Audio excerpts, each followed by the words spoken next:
যে আপনি কপালে টিপ করছেন কেন, শুধুমাত্র এই কথাটা জিজ্ঞাসা করার কারণে এই পুলিশ কর্মকর্তাকে স্থায়ীভাবে চাকরি থেকে বহিষ্কার করা হয়েছে।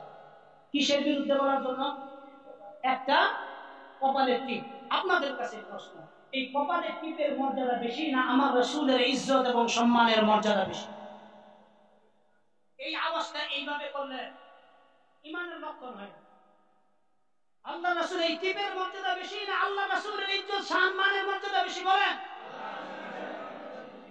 যেই পুলিশ কর্মকর্তা এতটুকু জঘন্য কথা বলল, টিপকাণ্ডের জন্য যদি একজন পুলিশের তার দায়িত্ব থেকে স্থায়ীভাবে তাকে অব্যাহতি দেওয়া হয়, পুলিশের একজন এসপি, মানবতার মুক্তির দূত, আমাদের সকলের পরিচয় টুকরা পানের নবী মুহাম্মদুর রাসূলুল্লাহ চরিত্র হননের কথা বলল, আমরা তো জানি আমাদের এই দেশে যারা সরকার মহাশয় আছে তারা সবাই মুসলমান দাবি করে, টিভির কারণে যদি আপনি চাকরি থেকে বাদ দিতে পারেন, আমার রাসূলের ইজ্জত সম্মানের বিরুদ্ধে কথা বলবে, আপনি কেন তাকে বহিষ্কার করলেন না? এটার জবাব দিতে হবে, এটার জবাব দিতে হবে।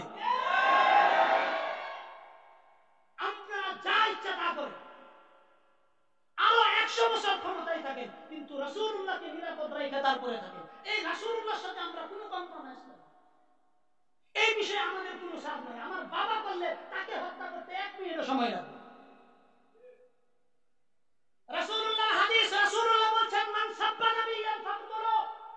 আল্লাহ রাসূল বলেন যে আমার সাথে যারা গুস্তাখি করবে, আমার চরিত্র হননের কথা যারা বলবে, তাদের একমাত্র শাস্তি হলো তাদের দেহ থেকে কল্লা আলাদা করে দিতে হবে। এটা হোক এসপি ও হোক যত বড় দায়িত্বশালী ব্যক্তি হোক না কেন, গুস্তাখে রাসূলের এই পৃথিবীতে বেঁচে থাকার কোনো অধিকার নাই, কোনো অধিকার নাই, কোনো অধিকার নাই।